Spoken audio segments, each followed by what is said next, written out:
오늘은 지난주에 이어서 직분자 선거 2차 투표가 있는 날입니다. 나라의 대통령 선거도 이제 이틀 앞으로 다가왔습니다. 이 중요한 시점에 우리는 누구를 선택해야 하는가? 오늘도 여전히 혼란스럽기는 마찬가지일 것입니다. 눈에 보이는 조건이 우리의 마음을 흔듭니다. 사람의 말이 우리의 마음을 나누기도 합니다. 그 사람은 일은 잘하잖아. 그래도 사람이 유능해야지 라고 생각하는 사람들도 있을 것이고, 어떤 이들은 신앙은 참 좋아 보이는데 인격이 영 아닌 것 같아 라고 고민하는 분들도 있을 것입니다. 이런 고민은 단순히 개인적인 선택의 문제가 아닙니다. 공동체 전체의 운명을 좌우하는 중대한 선택이기 때문이지요. 이러한 중요한 시점에 하나님께서 오늘 우리에게 묻고 계십니다. 너희는 어떤 기준으로 일꾼을 세우고자 하느냐라고 말이죠.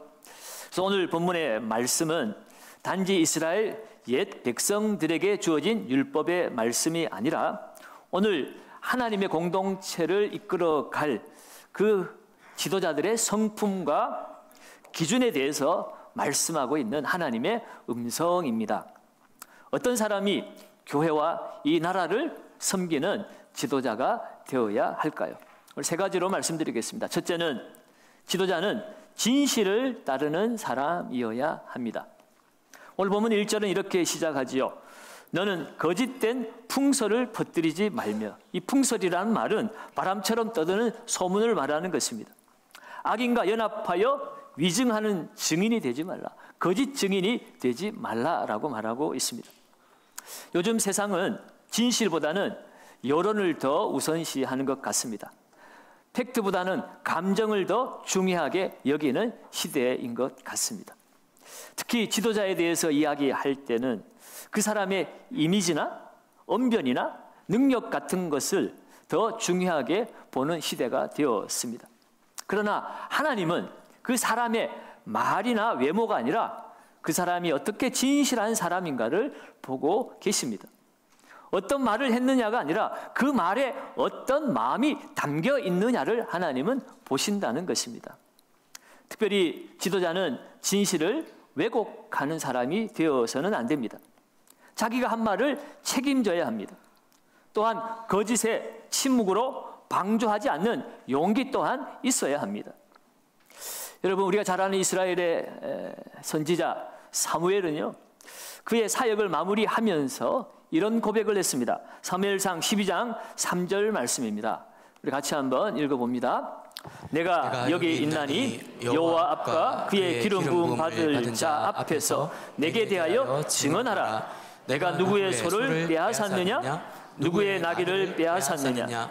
누구를 속였느냐? 누구를 압제하였느냐? 내 눈을 흐리게 하는 뇌물을 누구의 손에서 받았느냐? 그리하였으면 내가 그것을 너희에게 갚으리라. 아멘. 오늘 사무엘은 지난 사역을 하고 마무리를 하면서 지난 날 동안 내가 어떤 불의한 일을 한 적이 없다라고 이야기를 합니다. 하나님 앞에서나 백성들 앞에서 나는 진실하게 행하였다라고 고백하고 있습니다. 이와 같이 지도자들은 하나님 앞에서나 사람 앞에서나 자신의 진실됨을 확실히 증명할 수 있는 사람이 지도자가 되어야 합니다. 그 지도자 때문에 어느 한 사람 억울한 일을 당하게 해서는 안 됩니다. 어떤 이의 눈물도 방치해서는 안 되는 것입니다. 그런 사람이 지도자가 되어야 합니다. 특별히 오늘 본문의 말씀은 재판이나 송사와 관련된 규례이지요.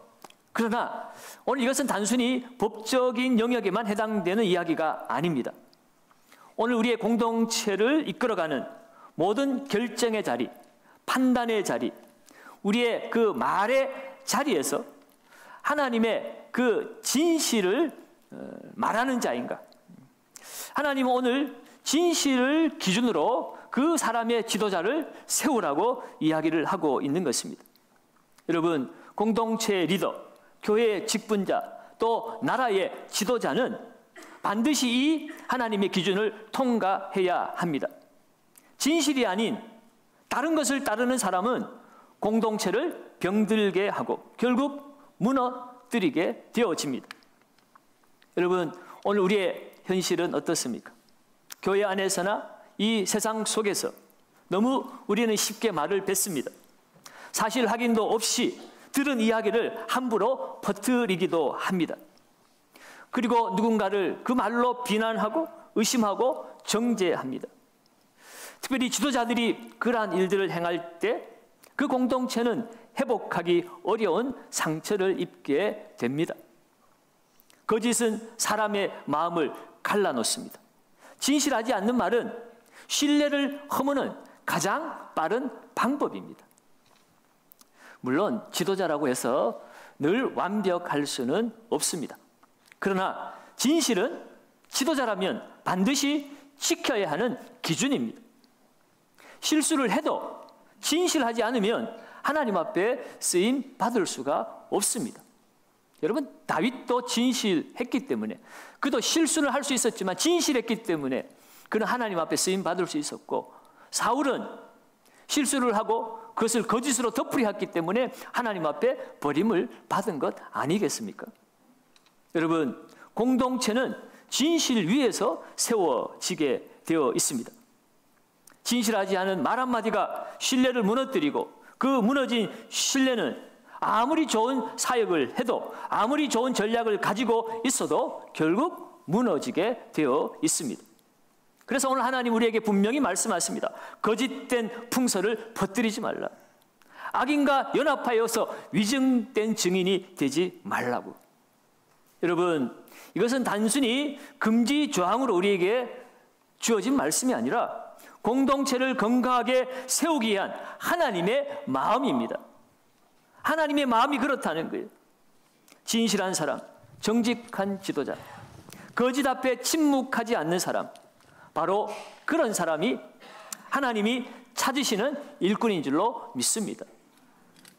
두 번째로 우리가 선출하고 세워야 될 지도자는 정의를 실천하는 사람이어야 합니다.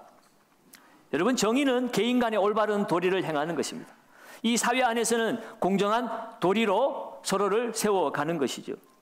그러나 여러분, 이것이 단순한 어떤 법적 공정성이나 인간적 판단의 균형을 말하는 것이 아닙니다.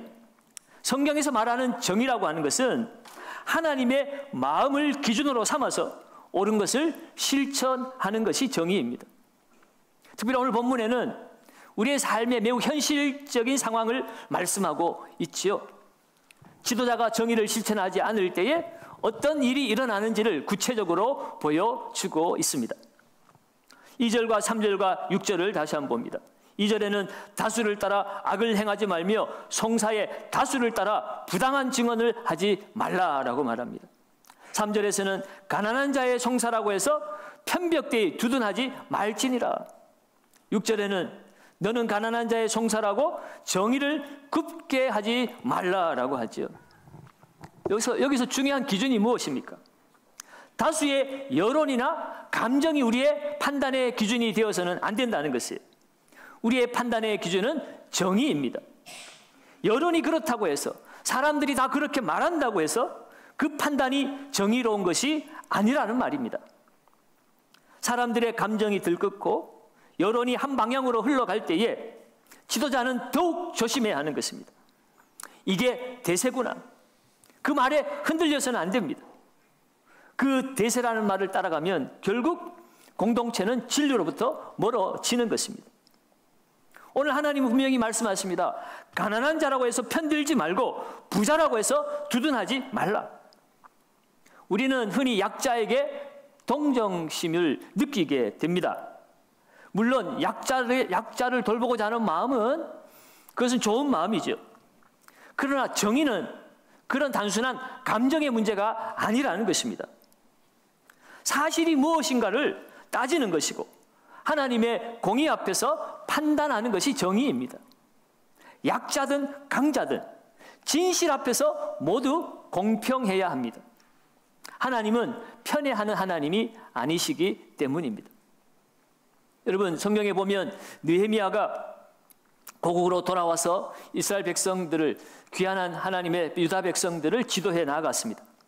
와서 보니까 이전에 총독들이 그 지위를 이용해 가지고 백성들의 그 고혈을 빨아들이고 있었습니다. 그래서 그것을 바로잡고자 했습니다. 가난한 형제들에게 이자를 받고 빚을 받는 그런 아주 악독한 행위를 바로 잡았습니다. 그러면서 본인은 총독으로 살면서 자기의 유익을 위해서 다른 사람들의 것을 빼앗지 않았다라고 그는 고백을 합니다. 그러면서 그가 왜 그렇게 살았는가 그 이유를 분명하게 말하는데요. 느헤미야 5장 15절을 한번 봅니다. 느헤미야 5장 15절 우리 같이 한번 읽습니다. 나보다 먼저 있었던 총독들은 포도주와 또 은 40세겔을 그들에게서 빼앗았고 또한 그들의 종자들도 백성을 압제하였으나 나는 하나님을 경외함으로 이같이 행하지 아니하였다. 아멘. 이전에 총독들이 자신들의 지위를 이용해서 불의를 행하였고 자신은 그것을 부정한 것들을 바로잡고 나는 그렇게 할 수 없었던 이유에 대해서 그는 분명하게 말하고 있죠. 나는 하나님을 뭐함으로? 경외함으로 이같이 행하지 아니하였다. 여기에서 중요한 사실을 깨닫게 됩니다. 정의는 감정의 문제가 아니라 두려움의 문제라는 것이에요. 사람의 눈을 두려워하는 사람은 정의로울 수가 없습니다. 인기나 여론에 따라 흔들릴 수밖에 없어요. 손해를 두려워하는 사람도 마찬가지입니다. 자신에게 유리한 쪽으로 기울어질 수밖에 없습니다. 그러나 하나님을 두려워하는 사람은 손해를 감수하면서도 옳은 길을 가는 사람입니다. 하나님을 두려워하는 사람만이 정의로울 수 있고 그 정의를 실천할 수 있음을 오늘 우리에게 말씀하고 있습니다. 사랑하는 여러분, 하나님이 기뻐하시는 정의로운 공동체, 그 중심에 서 있는 사람이 바로 지도자입니다. 오늘 우리는 우리의 각자가 살아가는 그 삶의 현장에 우리는 하나님의 부름받은 지도자로 살아가는 사람들이에요. 지도자는 영향력을 끼치는 사람이 지도자입니다. 우리는 모두가 이 세상 속에서 영향력을 끼치며 살아갑니다. 가정에서, 교회에서, 학교에서, 일터에서 우리가 어떤 지도자로 살아가야 하겠습니까? 정의로운 마음으로 우리가 판단하고 살아가면 거기에 우리는 하나님의 그 지도자로서의 삶을 살아내는 자리인 줄로 믿습니다. 마지막 세 번째로 지도자는 편견과 뇌물에 흔들리지 않는 사람이어야 합니다. 오늘 8절은 이렇게 경고합니다. 8절을 읽습니다. 너는 뇌물을 받지 말라. 뇌물은 밝은 자의 눈을 어둡게 하고 의로운 자의 말을 굽게 하느니라. 아멘. 하나님께서 이 뇌물에 대해서 강력하게 경고합니다. 왜 그럴까요? 오늘 이 뇌물이 판단의 눈을 어둡게 하기 때문이라고 말합니다. 뇌물이 밝은 자의 눈을 어둡게 한다고 그랬는데 이 밝은 자라고 하는 것은 본래 올바른 판단을 할 수 있는 능력을 갖춘 사람을 의미합니다. 본래는 올바른 판단을 할 수 있는 능력이 있는 밝은 눈을 가진 사람이었는데 그 눈이 가려지게 되는 이유가 뭐라는 거예요? 뇌물 때문이라는 것입니다. 뇌물 때문에 그 밝은 눈이 가려지고 의로운 말을 하던 사람이 그 말이 왜곡되어지기 시작한다는 것입니다. 하나님의 공의를 따라 살아야 할 사람이 이익에 흔들려서 불의를 말하게 되는 것입니다. 하나님이 기뻐하시는 지도자는 그런 사람이 되어서는 안 되는 거죠. 출애굽기 18장 21절에도 보면 그 공동체의 지도자 장로를 세우는 일에 있어서 이런 사람을 세우라고 하나님이 명령을 하세요. 18장 21절입니다. 우리 같이 한번 읽어봅니다. 너는 또 온 백성 가운데서 능력 있는 사람들 곧 하나님을 두려워하며 진실하며 불의한 이익을 미워하는 자를 살펴서 백성 위에 세워 천부장과 백부장과 50부장과 10부장을 삼으라. 아멘. 여기서 주목할 표현이 불의한 이익을 미워하는 자를 살피라는 것입니다. 불의한 이익을 피할 줄 아는 사람이나 참는 사람이 아니라 아예 그 불의한 이익은 미워하는 사람이 지도자가 되어야 한다는 것이에요. 마음 중심에서부터 불의를 거부하는 태도를 가진 자가 공동체의 지도자가 되어야 한다는 것입니다. 여러분, 오늘 우리 교회 공동체와 이 나라 가운데 뇌물과 편견에 흔들리지 않는 그런 자가 지도자로 세워져야 할 줄로 믿습니다. 이 내물에 흔들리지 않는다는 것은 단순히 의지가 강한 정도로 되어지는 것이 아니에요. 하나님을 두려워할 줄 알아야 되는 거죠. 하나님의 눈을 의식할 수 있을 때에 그 사람은 사람의 눈을 두려워하지 않고 하나님이 기준이 되기 때문에 그는 의로운 삶을 살 수가 있습니다. 오늘날 나라의 문제도 그렇고 우리가 살아가는 삶의 현장도 그렇고 내 편이라는 것에 너무 민감합니다. 우리 당, 우리 진영, 내 편. 여러분, 내 편인지 아닌지 그들의 기준이 하나님 말씀이 아니에요. 그냥 내게 이익이 되면, 우리 진영의 이익이 되면 그것이 진리고 그것이 정의고. 여러분, 그러한 모든 것이 다 뇌물과 하나님 보시기에는 다를 바가 없는 것입니다. 금전적인 것만 뇌물이 아니에요. 우리 편이니까, 우리 진영이니까, 우리 당이니까 그래서 거기에 맞는 정책을 펴고 그 사람들만을 위한 어떤 일들을 할 수 있다면 그것은 뇌물을 받는 것과 다를 바가 없다는 것입니다. 하나님의 나라는 편가르기가 아니라 공의의 질서로 세워지는 것입니다. 하나님의 공동체는 누가 더 내 사람인가?